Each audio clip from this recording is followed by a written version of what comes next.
పెరేసంద్రంలో పుట్టిన ఒక మేస్ట్ల కొడుకుని పెరేసంద్రం నుంచి పార్లమెంట్ వరకు పంపించిండేది మీరు.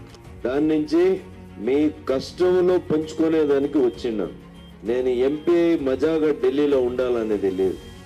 అయితే నేను ఈ 5 ఏళ్ళలో ప్రతి పల్లెకి కూడాను వచ్చి మీ ఏం కోరికలు ఉన్నాయి ఇవన్నీ కూడా తెలుసుకునేదానికి, మిమ్మల్ని మాట్లాడేదానికి నేను ప్రతి ఊరికి వస్తాను అని మీకు ఈరోజు భరోసా ఇస్తాను.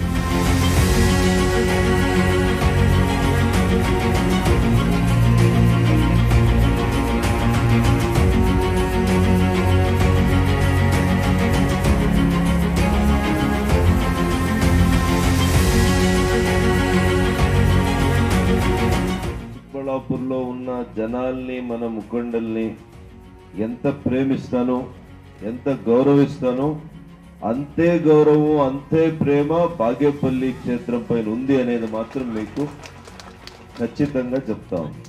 ఈ ప్రభుత్వం, కాంగ్రెస్ ప్రభుత్వము పేదోళ్ళని ఇంకా పేదలుగా చేస్తా ఉంది. ఏ ఒక పథకం లేదు. గత 2 ఏళ్ళు వస్తూ ఉంది.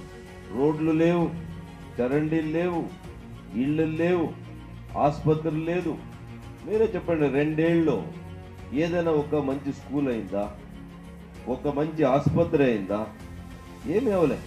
ప్రతి పల్లి, ప్రతి పంచాయతీలో మీ ఏ సమస్యలు ఉన్నా కూడా మీ సేవకు సిద్ధంగా ఉన్నాము, మీ సేవకులుగా మేము పనిచేస్తామని వచ్చినారు. వాళ్ళకి నా సంపూర్ణమైన సహకారము, మద్దతు ఉంటుంది అని మీకు అందరికీ కూడా సభా వినయంగా చెప్తా ఉన్నా, సభాముఖంగా.